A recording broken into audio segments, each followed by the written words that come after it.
Combining capacity of an element is called the valency of that element. And the valency of element is linked with the number of electrons which are present in the outermost energy shell of the atom. जो atom की outermost shell है उसमें जो electrons present है, यानी जो valency है element की, उसको लिंक किससे किया गया है? Number of electrons present in the outermost shell of the atom. And the electron present in the outermost shell are called valence electrons. उनको हम वैलेंस इलेक्ट्रॉन कह देंगे. तो वैलेंसी हमने बताया कि ये किसी भी एलिमेंट की कंबाइनिंग कैपेसिटी है, और वैलेंसी को लिंक किया गया है कि किसी भी एटम की जो आउटर मोस्ट शेल है उसमें नंबर ऑफ इलेक्ट्रॉन जो प्रेजेंट है उससे किया गया है.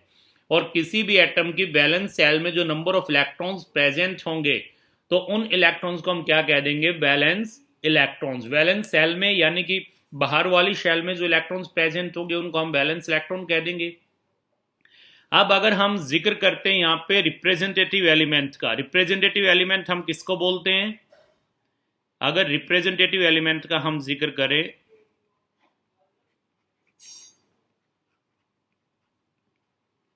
रिप्रेजेंटेटिव एलिमेंट जो है collectively S and P block element को बोल देते हैं. S and P block element को हम रिप्रेजेंटेटिव एलिमेंट्स बोल देते हैं. In case of representative elements, the valency is generally equal to either number of valence electrons or equal to 8 minus number of valence electrons. या तो किसके equal होगी? Number of valence electron के, या हम 8 में से नंबर ऑफ वैलेंस इलेक्ट्रॉन को घटा देंगे उसके इक्वल होगी वैलेंसी. इसमें रिप्रेजेंटेटिव एलिमेंट्स में. और अगर ट्रांजिशन एलिमेंट का हम जिक्र करें तो ट्रांजिशन एलिमेंट जो हैं वो वेरिएबल वैलेंसी दिखाते हैं. उसका रीजन क्या है? वेरिएबल वैलेंसी क्यों दिखाते हैं? क्योंकि वहां पर वैलेंस इलेक्ट्रॉन्स जो हैं उनके साथ साथ डी इलेक्ट्रॉन्स जो पेनल्टीमेट शेल के होते हैं यानी n-1d वाले, वो भी वैलेंसी में कंट्रीब्यूट करते हैं. वैलेंसी जैसे हमने आपको बताया कि वैलेंसी जनरली क्या है, यहाँ पे कंबाइनिंग कैपेसिटी है, तो वो भी पार्टिसिपेट कर जाते हैं बॉन्ड बनाने में. ट्रांजिशन एलिमेंट में n-1d एंड ns दोनों पार्टिसिपेट करते हैं बॉन्ड बनाने में. तो ये भी पार्टिसिपेट करते हैं क्योंकि इनकी एनर्जी में डिफरेंस कम होता है, तो इसलिए यहां पर जो वैलेंसी होंगी वो वेरिएबल वैलेंसी होती है. और ट्रांजिशन मेटल्स की अगर हम कॉमन वैलेंसी लेके चले वो या तो 2 होगी या फिर इनकी वैलेंसी 3 होती है ट्रांजिशन एलिमेंट्स की. अब वेरिएशन देखते हैं कि इसका वेरिएशन कैसे होता है. अगर हम लेके चले पीरियड के अंदर, in the case of representative elements में आपको बता रहे हैं कि in case of representative elements the number of valence electron increases. जब हम लेफ्ट टू राइट जाएंगे तो जो नंबर ऑफ वैलेंस इलेक्ट्रॉन्स होंगे वो आपके इंक्रीज करेंगे 1 से 8 तक. 1 से 8 तक number of valence electron increase कर जाएंगे. जैसे यहां पे अगर मैं लेके चलूं ग्रुप, यहां पे ग्रुप हम लेके चल रहे हैं, सपोज आपने लिया first, second, 13th, 14th, 15th, 16th, 17th और ये नोबल गैस 18th. तो यहां पे अगर नंबर ऑफ वैलेंस इलेक्ट्रॉन्स हम लिखते हैं, नंबर ऑफ वैलेंस इलेक्ट्रॉन्स अगर यहां पर हम लिखें तो इसमें वैलेंस इलेक्ट्रॉन जो आएंगे फर्स्ट वाले में वो यहाँ पर 1 आ जाएगा, इसमें 2 आ जाएंगे, इसमें 3 आ जाएंगे, 4 आ जाएंगे, 5 आ जाएंगे, 6 आ जाएंगे, 7 आ जाएंगे, 8 आ जाएंगे. What is the meaning of valence electrons? Electrons present in the outer most energy shell. जो बाहर वाली वैलेंस, जो बाहर वाली एनर्जी लेवल है, आउटर मोस्ट शेल है, उसमें जो प्रेजेंट है इलेक्ट्रॉन, यानी वैलेंस शेल में जो प्रेजेंट है उनको हमने कहा है वैलेंस इलेक्ट्रॉन. तो लेफ्ट टू राइट अगर रिप्रेजेंटेटिव एलिमेंट में हम जाएंगे, ये एस ब्लॉक है, ये आपका पी ब्लॉक है, तो इसमें number of valence electron 1 to 8 increase करते जाते हैं जब लेफ्ट टू राइट जाएंगे. तो वैलेंसी हम यहाँ पे 2 स्केल पे लेंगे. एक तो हम लेके चलते हैं हाइड्रोजन स्केल पे, एक तो वैलेंसी हम लेके चलते हैं हाइड्रोजन स्केल पे, और एक हम लेके चलते हैं ऑक्सीजन स्केल पे. एक ऑक्सीजन स्केल पे लेके चलेंगे. इसका क्या मीनिंग है यहाँ पे? जैसा कि हमने बताया valency is the combining capacity. तो किसी भी एलिमेंट के साथ जितने हाइड्रोजन कंबाइन होंगे वही उसकी वैलेंसी हो जाएगी, और जितने ऑक्सीजन कंबाइन होंगे उसका डबल कर दो। समझे? जितने हाइड्रोजन कंबाइन होंगे उतनी ही उस एलिमेंट की वैलेंसी हो जाएगी, और जितने ऑक्सीजन कंबाइन होंगे उसका डबल कर दो। तो हाइड्रोजन स्केल और ऑक्सीजन स्केल दो स्केल लेके चलते हैं। तो अगर हम हाइड्रोजन स्केल पे लेंगे वैलेंसी, तो अगर यहां पे हम लेके चलते valency on hydrogen scale, valency on hydrogen scale, तो हाइड्रोजन स्केल का क्या मतलब है कि हाइड्रोजन के साथ कंपाउंड बना रहे हैं, यानी हाइड्राइड बना रहे हैं। तो अगर हम इस पे लेके चलते हैं हाइड्रोजन स्केल पे वैलेंसी, तो वैलेंसी पहले 1 to 4 जो है वो इंक्रीज करेगी, और फिर 4 to 0 डिक्रीज करेगी। पहले 1 to 4 इंक्रीज करेगी और फिर 4 to 0 डिक्रीज करेगी। जैसे ये हम लेके चले, तो यहाँ पे फर्स्ट ग्रुप है, यहाँ पे वैलेंसी पहले इसकी हाइड्रोजन स्केल पे 1 होगी, यहाँ 2 होगी, यहाँ 3 होगी, यहाँ 4 होगी, यहाँ फिर 3 हो जाएगी, यहाँ 2 हो जाएगी, यहाँ पे 1 हो जाएगी, यहाँ पे 0 हो जाएगी। जैसे फॉर एग्जांपल इसमें अगर हम लेके चलते हैं, यहाँ सपोज थर्ड पीरियड हम लेके चल रहे हैं, थर्ड पीरियड के लिए लेके चल रहे हैं, तो थर्ड पीरियड कहाँ से स्टार्ट होगा आपका? सोडियम से। तो सोडियम क्या बनाएगा? सोडियम हाइड्राइड NaH, फिर मैग्नीशियम हाइड्राइड MgH2, फिर एल्यूमिनियम हाइड्राइड AlH3, फिर सिलिकॉन हाइड्राइड SiH4, सिलेन जिसको बोलते हैं, SiH4। फिर इसके बाद फास्फोरस बनाएगा PS3, फॉस्फीन बनाता है। जैसे अमोनिया बनती है NH3, उसी तरह फॉस्फीन। फिर जैसे H2O बनता है उसी तरह यहाँ बनेगा H2S, और जैसे आपका HF बनता है उसी तरह यहाँ बन जाएगा HCl। तो अब देखिए यहाँ पर कितने हाइड्रोजन है, ये हम देखें तो 1, यहाँ 2, यहाँ 3, यहाँ 4। तो सोडियम की यहाँ वैलेंसी क्या आ गई? 1, मैग्नीशियम की क्या आ गई? 2, एल्यूमिनियम की 3, सिलिकॉन की 4, और फिर फास्फोरस की 3, और सल्फर की 2, और क्लोरीन की क्या आ गई? 1। And this is the valency with respect to hydrogen, that is valency on the hydrogen scale. तो जितने हाइड्रोजन कंबाइन होंगे वही उसकी वैलेंसी हो जाएगी। तो हाइड्रोजन स्केल पे हमने देखा कि रिप्रेजेंटेटिव एलिमेंट में वैलेंसी पहले 1 to 4 इंक्रीज करती है, और फिर क्या कर जाती है? फिर ये 4 to 0 डिक्रीज कर जाती है। तो यहाँ पे आप देख भी रहे हैं, जैसे थर्ड पीरियड में हमने लिखा है कि sodium hydride NaH, magnesium hydride, aluminium hydride, और ये सिलेन, ये फॉस्फिन, ये हाइड्रोजन सल्फाइड, और ये आ गया हाइड्रोजन क्लोराइड। तो इसमें आप देख रहे हैं सोडियम के साथ 1 हाइड्रोजन है, मैग्नीशियम के साथ 2 है, एल्यूमिनियम के साथ 3 है, सिलिकॉन के साथ 4 है, फास्फोरस के साथ 3 है, सल्फर के साथ 2 है, क्लोरीन के साथ 1 है। फास्फोरस के साथ 3 है, सल्फर के साथ 2 है, क्लोरीन के साथ 1 है।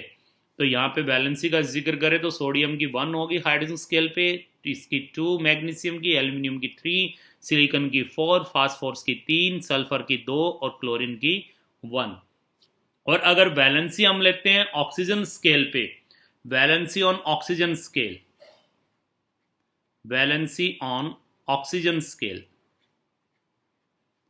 अगर ऑक्सीजन स्केल पे लेके चलें तो ऑक्सीजन स्केल पे वैलेंसी जो होगी वो 1 to 7 इंक्रीज करेगी, 1 to 7 इंक्रीज करेगी। अगर यहाँ पे मैं कहूँ तो इसकी हो जाएगी वैलेंसी फर्स्ट, यहाँ 2, 3, 4, 5, 6, 7 ये आ जाएगी। अब नोबल गैस का तो आपको पता है कि उनकी वैलेंसी तो 0 ही होगी ना, क्योंकि वो तो किसी के साथ कंपाउंड बना ही नहीं रहे हैं यहाँ पे।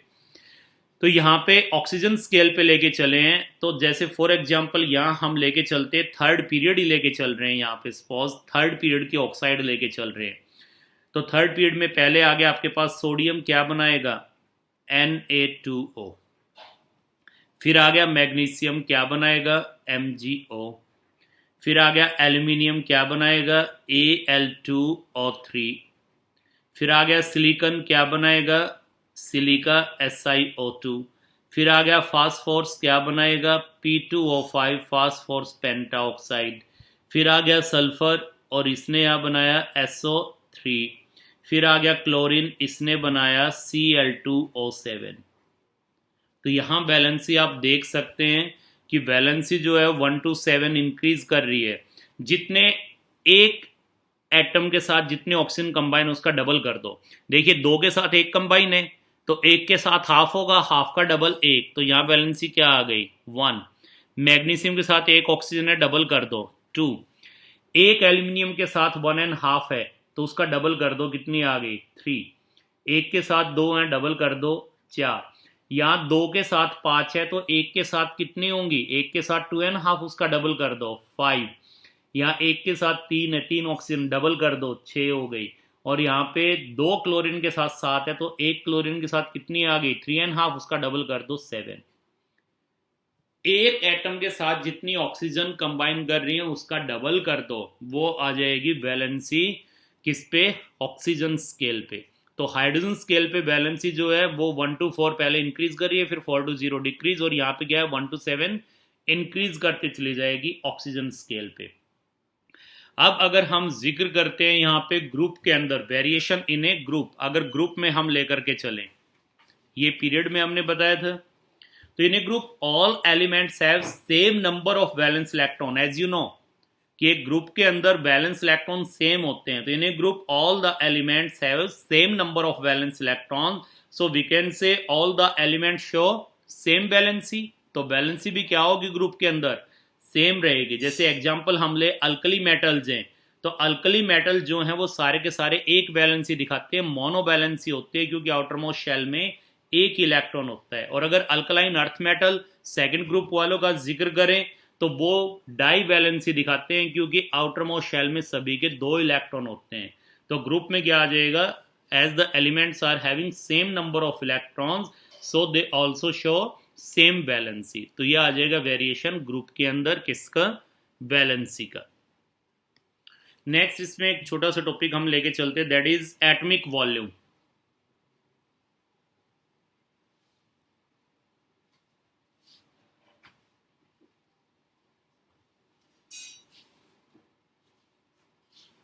एटॉमिक वॉल्यूम, एटॉमिक वॉल्यूम क्या होती है, लिखें atomic volume may be defined as the volume occupied by 1 mole atoms of the element. Volume occupied by 1 mole of atoms of the element at its melting point in the solid state। किसी भी element के melting point पे obviously उसकी solid state में 1 mole atom जो volume occupy करेंगे वो कहलाएगी उसकी एटॉमिक वॉल्यूम। तो atomic volume may be defined as the volume occupied by 1 mole of atoms of the element at its melting point in the solid state, and atomic volume can be obtained by dividing the gram atomic mass of the element by its density। gram atomic mass, gram atomic mass, और इसको divide किससे कर दें, density से इसको divide कर दो।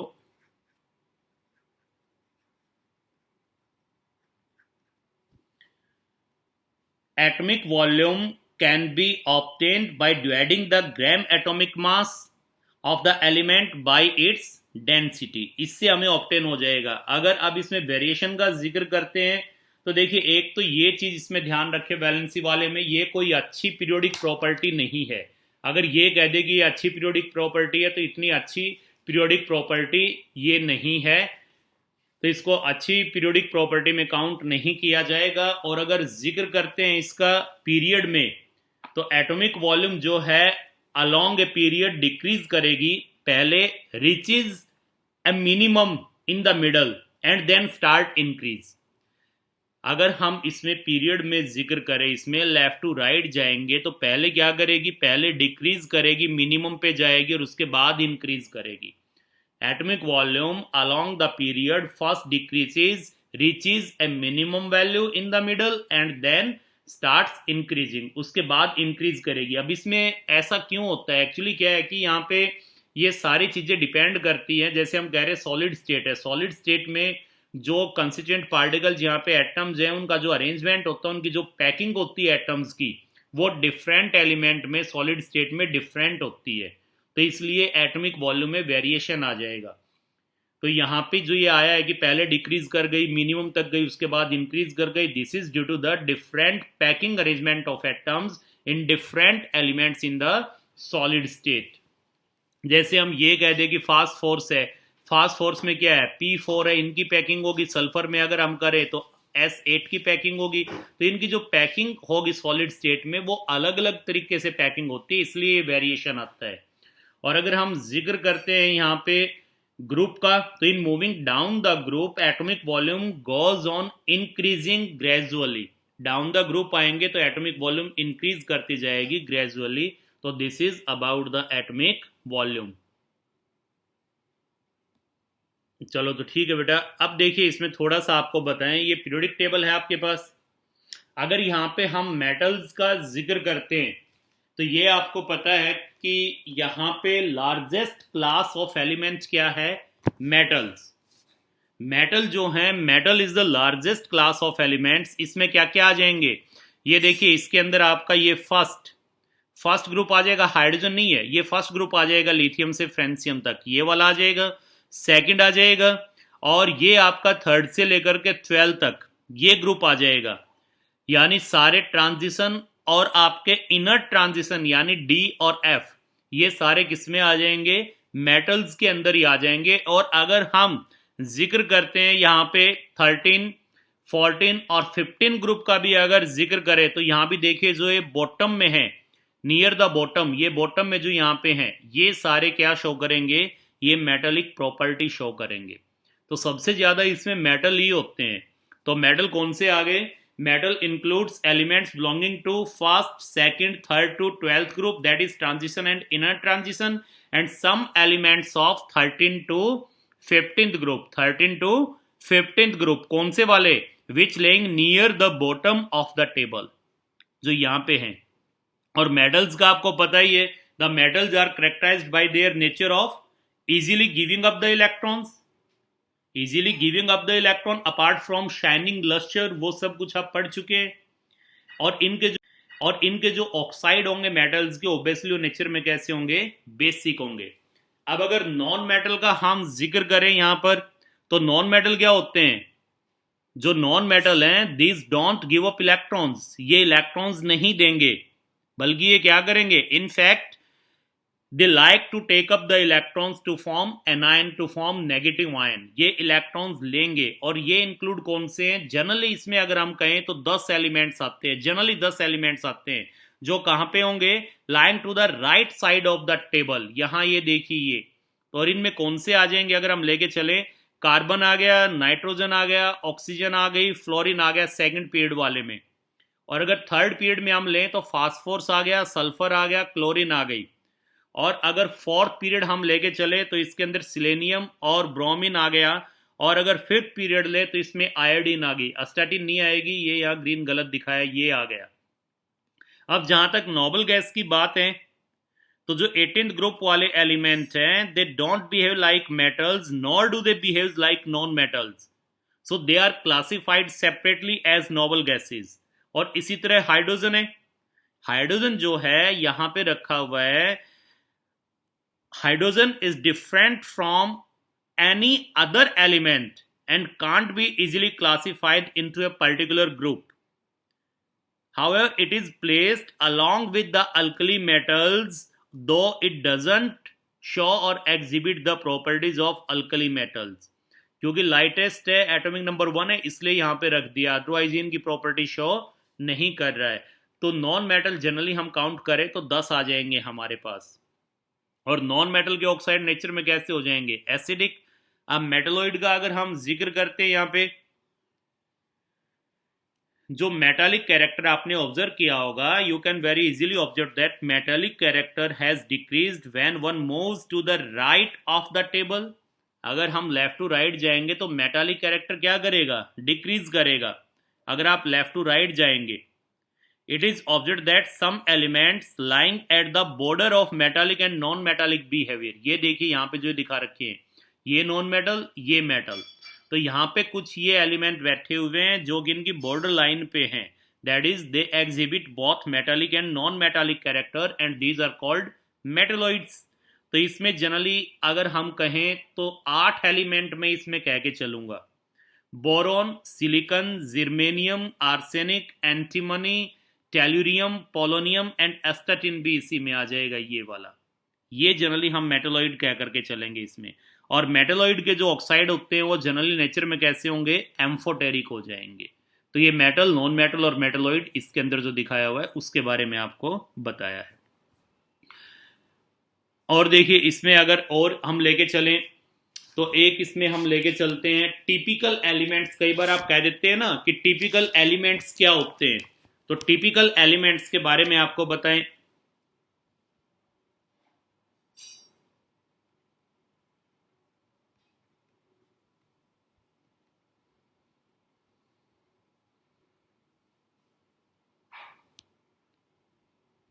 Typical elements क्या होते हैं, जैसे हम ये कह दें कि फर्स्ट ग्रुप है लिथियम, सोडियम,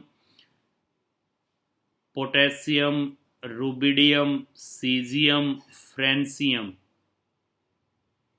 या सेकंड में आप लिख के चल रहे हैं यहां पे, जैसे आपने लिखा beryllium, magnesium, calcium, strontium, barium, radium. अब देखिए ये वाले जो आपके पास एलिमेंट है सेकंड पीरियड के लिथियम, ये बाकी वाले इनफैक्ट लिथियम की प्रॉपर्टी शो नहीं करते बल्कि सोडियम की करते हैं, ये बाकी के एलिमेंट। और इसमें भी अगर मैं कहूं तो बेरिलियम की प्रॉपर्टी ये नहीं बल्कि मैग्नीशियम की प्रॉपर्टी ये शो करते हैं। और ये वाले यहां पर कौन से हैं, आपके थर्ड पीरियड वाले, थर्ड पीरियड वाले हैं ये। और इन्हीं को हम टिपिकल एलिमेंट्स कहते हैं। Elements of the third period are called typical elements. और इसमें कौन से आ जाएंगे, sodium, magnesium, aluminium, silicon, phosphor, sulphur, chlorine, ये आ जाएंगे। The properties of all the elements belonging to a particular group resemble the properties of the corresponding typical element of that group. अगर मैं ये कहूं कि इस ग्रुप का टिपिकल एलिमेंट सोडियम है तो बाकी के एलिमेंट जो होंगे वो सोडियम की प्रॉपर्टी और इनकी प्रॉपर्टी रिजेंबल करेगी, न कि लिथियम के साथ। इसी तरह यहां पे अगर मैं कहूं कि टिपिकल एलिमेंट यहां पर मैग्नीशियम है तो बाकी के एलिमेंट की प्रॉपर्टी मैग्नीशियम से रिजेंबल करेगी, न कि बेरिलियम से। और यही हमने बताया है कि properties of all the elements which belong to a particular groups resemble the properties of corresponding typical element of that group. जैसे फॉर एग्जांपल हमने यहां पे बताया कि अल्कली मेटल्स की जो प्रॉपर्टीज है वो हम प्रिडिक्ट कर सकते हैं सोडियम के बिहेवियर से, न कि लिथियम के बिहेवियर से। जो फर्स्ट मेंबर है ये नहीं बल्कि सोडियम जैसा बिहेव करेगा बाकी वाले भी वैसा ही बिहेव करते हैं। तो टिपिकल एलिमेंट्स जो होंगे सबके लिए क्या हो जाएगा, टिपिकल एलिमेंट्स के लिए n इज इक्वल टू 3 आ जाएगा, where n is the outer most shell. और इन सब के अंदर 3D सब शेल होगी, इन सब में 3D सब शेल होगी, लेकिन ये 3D सब शेल क्या होगी, वैकेंट, वैकेंट होगी इन सब में अंदर। ये वैकेंट डी सब शेल रखते हैं, ये भी ध्यान रखना। जो टिपिकल एलिमेंट्स है इनके लिए आउटर मोस्ट शेल की वैल्यू क्या हो गई, 3। इन सब के पास क्या होगा, 3D सब शेल होगी, लेकिन ये 3D सब शेल अवेलेबल तो है but this is not filled, ये फिल्ड नहीं है। तो so we can say typical elements have vacant d sub shell. जबकि this is not the case with second period elements because they have somewhat different properties than the rest of the group, rest of the element of the group. Or simply we can say that it is typical element which in true sense represent a group. अगर हम ये कहें तो typical element होता है वास्तव में जो कि एक ग्रुप को रिप्रेजेंट करता है। तो यही हमने यहां पे बताया कि this is not the case with second period element, hence they have somewhat different properties than the elements of the rest elements of the group। ये वाला बाकी के जो एलिमेंट्स है इनसे डिफरेंट प्रॉपर्टी रखेगा, ये इनसे डिफरेंट प्रॉपर्टी रखेगा। और इन सिंपल वे और in other words we can say typical element, जैसे हम ये कह दिए अल्कली मेटल के लिए टिपिकल एलिमेंट सोडियम है, इनके लिए टिपिकल एलिमेंट मैग्नीशियम है। This is the typical element which in true sense represents A group, जो एक ग्रुप को रिप्रेजेंट करेगा। तो यहां जैसे सोडियम कर रहा है यहां मैग्नीशियम करेगा, नेक्स्ट हम लेके चलेंगे तो वहां पे एल्यूमिनियम करेगा न कि बोरोन, नेक्स्ट लेंगे तो वहां पर सिलिकॉन करेगा न कि कार्बन, नेक्स्ट लेंगे तो फास्फोरस करेगा न कि नाइट्रोजन नेक्स्ट में जैसे सल्फर करेगा न कि ऑक्सीजन, और नेक्स्ट में क्लोरीन करेगा न कि फ्लोरीन, बाकी के जो एलिमेंट है उनको रिप्रेजेंट। तो इसलिए इनको हम कहते हैं टिपिकल एलिमेंट्स। एक और आपको बताए तो ये लेके चलते हैं हम डायगोनल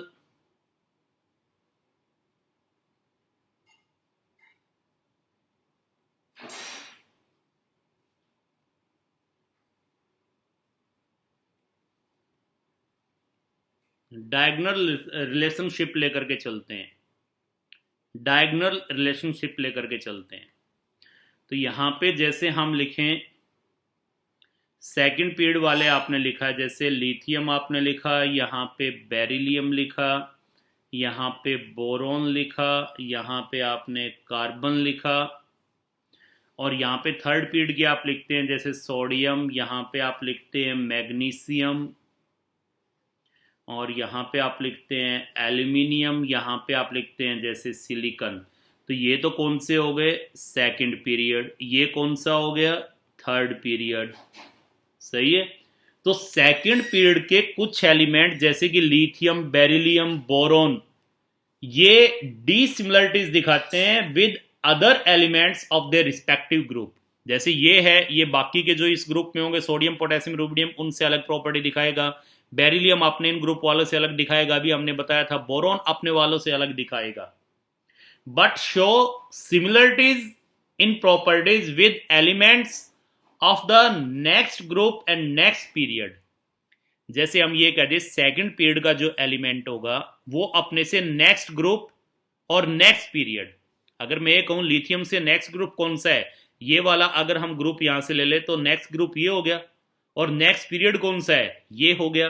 तो लिथियम इससे अपनी प्रॉपर्टी शो करेगा। ये जो एलिमेंट्स होते हैं,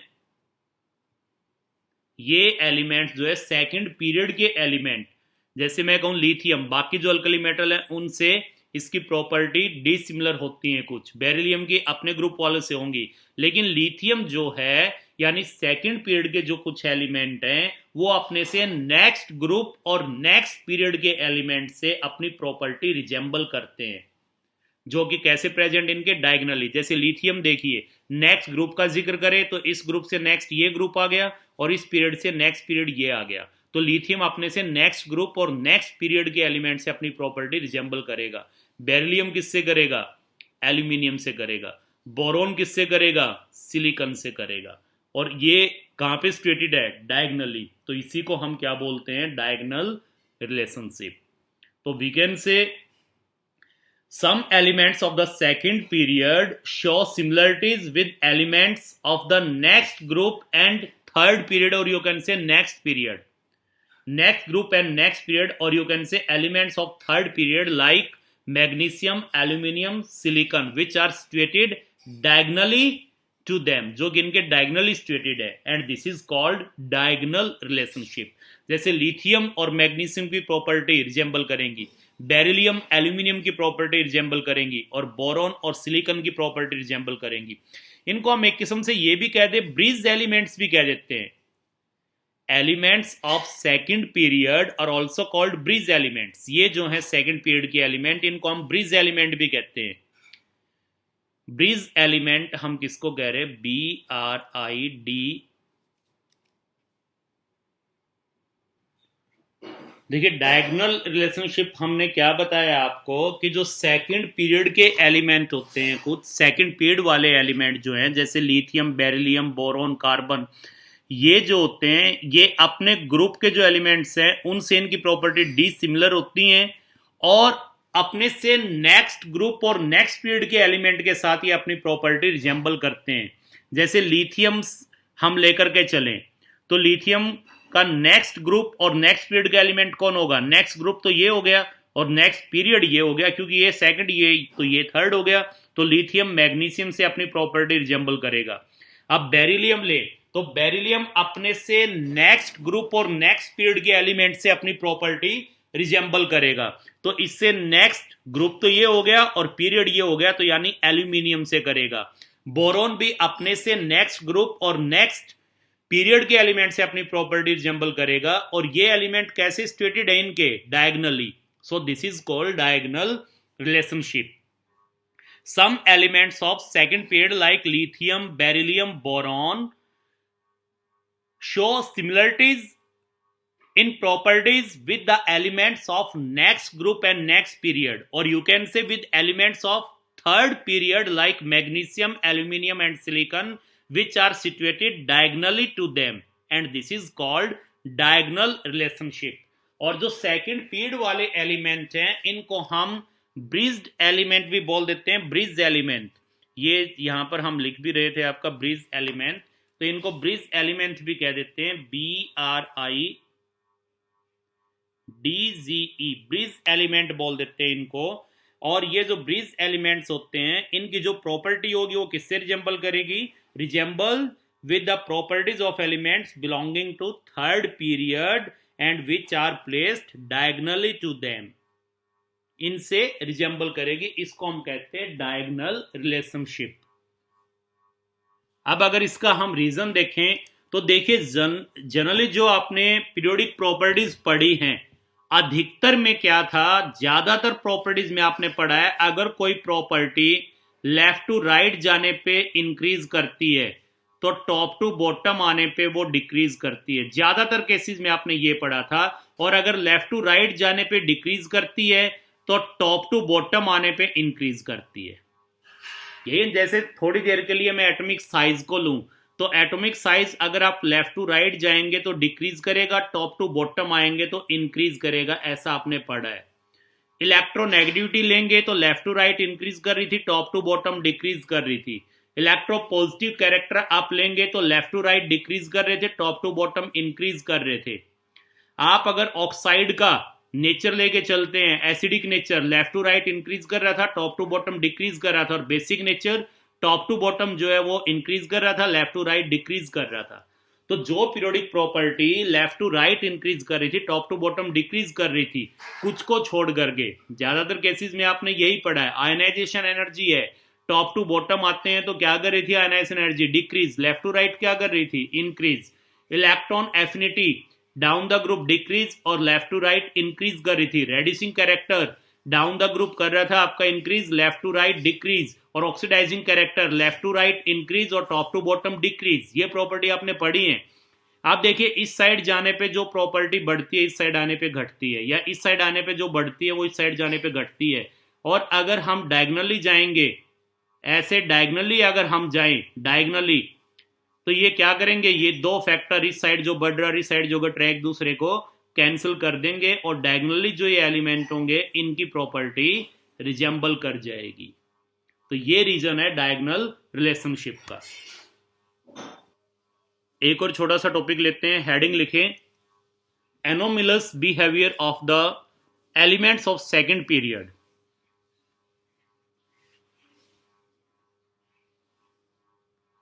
anomalous behavior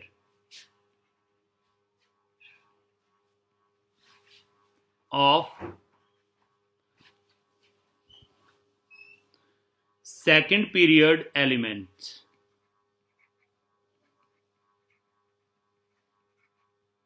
Of second period elements.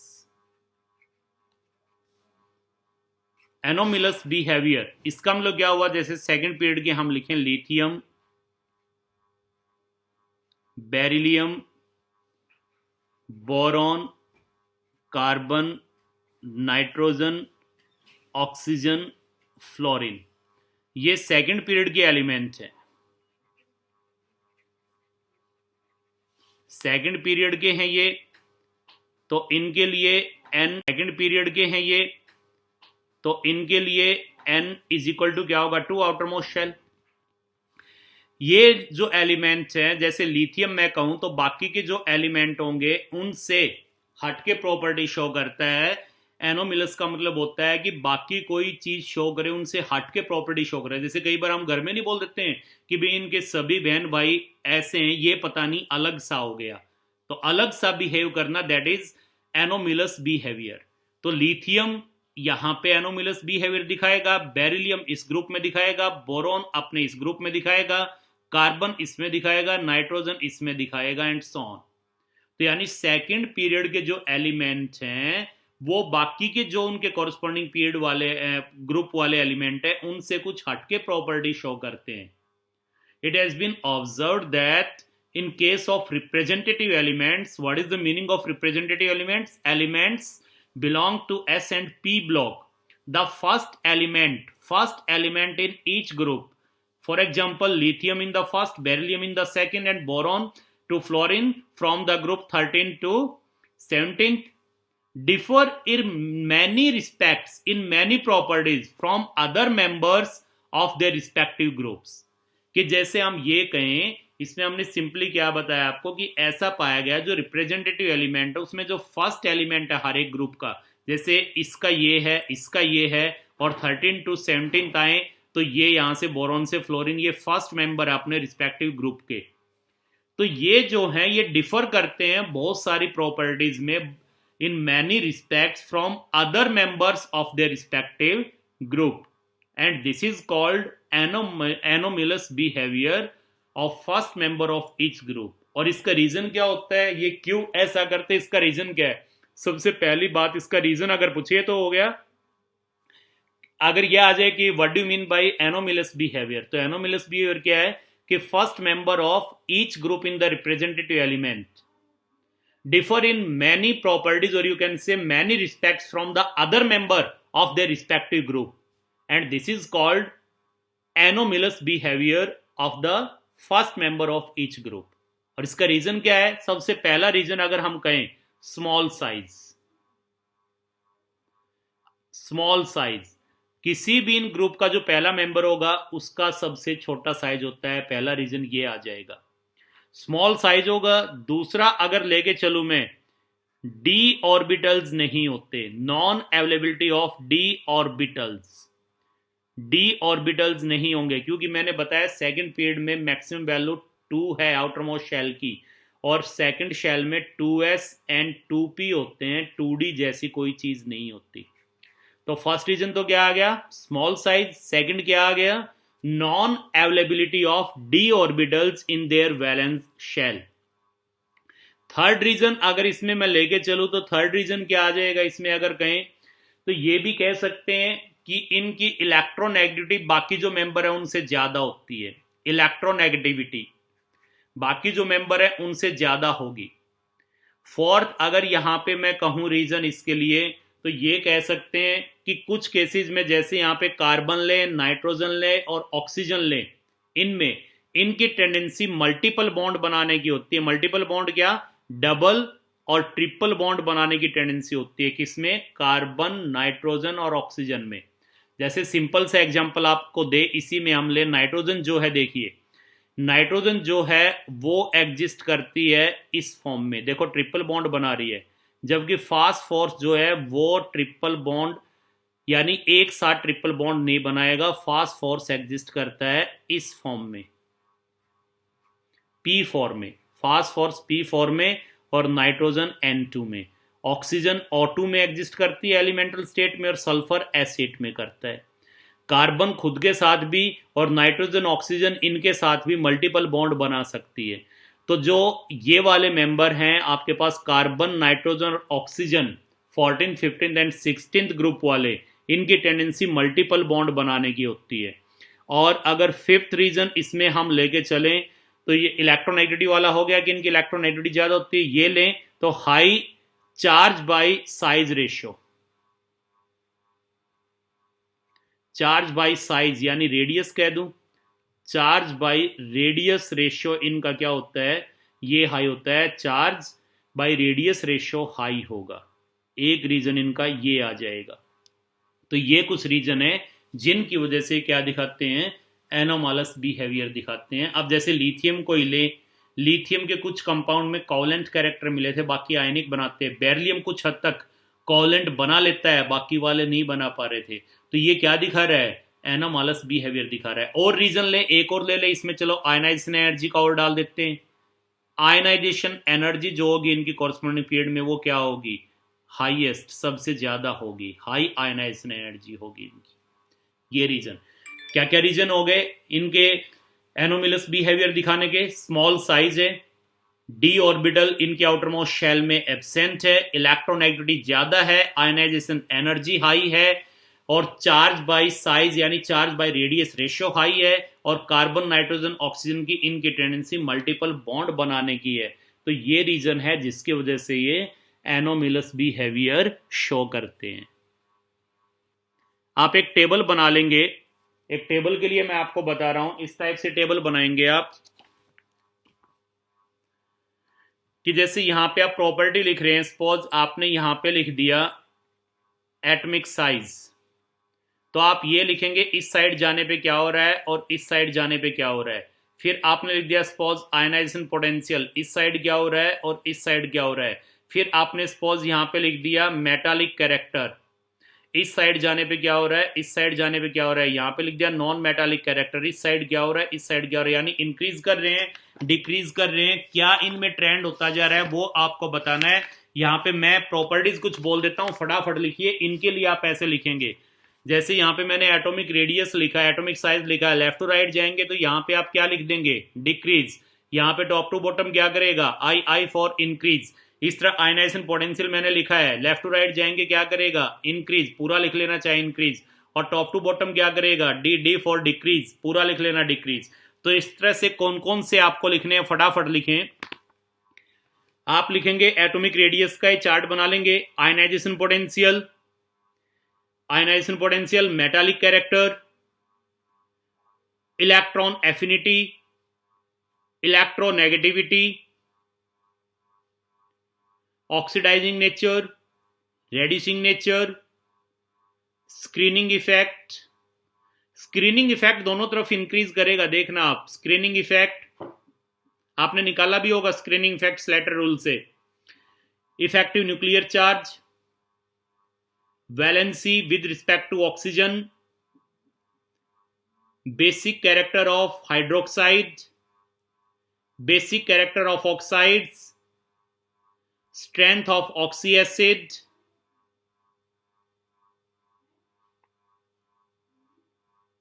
electropositive character, electropositive character, ये कुछ आपको बताए हैं, इनको आप लिखेंगे भाई। ऑक्सीडाइजिंग और रेड्यूसिंग कैरेक्टर भी बोल दिया था ना मैंने, तो ये कुछ प्रॉपर्टी इनको इस तरह से आप लिखेंगे। ऑलमोस्ट ये कंप्लीट हो गया है बेटा। कोई और वैसे इसमें छोटे एक दो दो नंबर के एक दो क्वेश्चन है, कल उसको एक 5-10 मिनट के लिए हम डिस्कस कर लेंगे, फिर केमिकल बॉन्डिंग स्टार्ट कराएंगे। आज का टॉपिक यही फिनिश करते हैं बेटा हम ये।